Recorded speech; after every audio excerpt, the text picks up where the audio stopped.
I now recognize the gentleman from New Jersey, Mr. Malinowski, for questions. Thank you, Mr. Chairman. I want to thank our witnesses for appearing today to speak on this topic. Obviously, I think we all wish that we were here under very different circumstances, that the people of Ukraine were not, as we speak, suffering attacks by bombs and artillery shells in the most horrific possible way, and that the American people were not, as a result of this war, facing an even greater risk of cyber attacks that would disrupt our lives and our economy.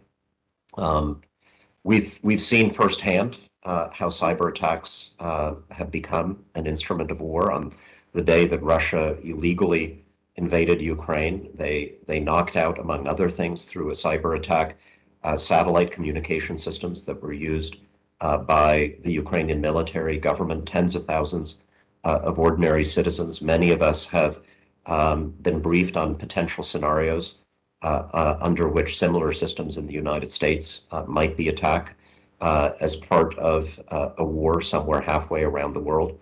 But the risk, obviously, is not just in times of war. My office, for example, recently met with the cybersecurity team for a healthcare provider in my district. Every single day, this hospital fends off thousands of cyber attack attempts, mostly coming from China, Russia, and Iran, attacks that started long before the war in Ukraine and that will last long after the war is over. So we have to do more, everything we can to better protect our hospitals, our schools, our water facilities, our power plants, and other critical infrastructure, recognizing that they have to play defense and be successful 100% of the time, whereas our adversaries on offense only have to be successful once to hurt our lives and our livelihoods.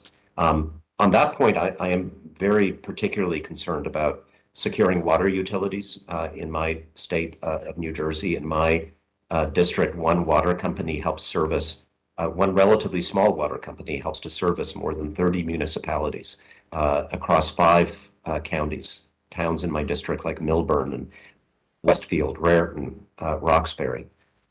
Many such water companies don't have the resources of a large hospital network or investment bank. And so for any and all the witnesses, I'd like to ask, how can Congress help these critical infrastructure operators modernize their IT and reduce the cost and complexity of defending their networks? How do we address the cyber poverty line and make sure our investments in intelligence sharing and intelligence sharing are actually useful to Main Street firms, not just those on Wall Street? Thanks so much. Yes, Congressman, I'll start off giving your comment about the water sector. I think it's absolutely critical that, and certainly have some excellent resources made available to the water sector through the recent infrastructure legislation.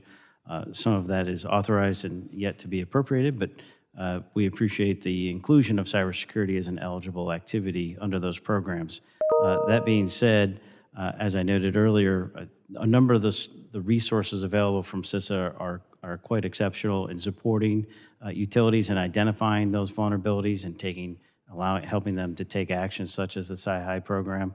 And we would encourage continued support for that capacity development of community water systems and wastewater systems as they work with our federal partners to implement some of these great strategies, recognizing that water utilities are a 24/7 operation, both on drinking water, wastewater side, and some of the utilities I've spoken with here in the last several months and years, those rehabilitating or upgrading those OT systems can often be a 3 or 4 year capital improvement project to ensure that the system maintains operations during that whole period. So it's not a rapid process, but support from our federal partners is encouraged. Thanks.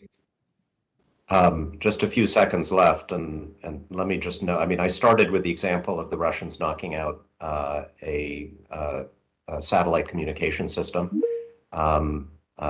We don't have time to ask you all about this, but just to let you know that I'm going to be introducing a legislation shortly that would allow commercial satellite operators to better protect themselves against cyber attacks. And I would note that a number of utilities, including water utilities in the United States, rely, as we all do, on commercial satellite technologies to facilitate their operations. So I see that as something that will help the entire sector. Thank you, and I yield back.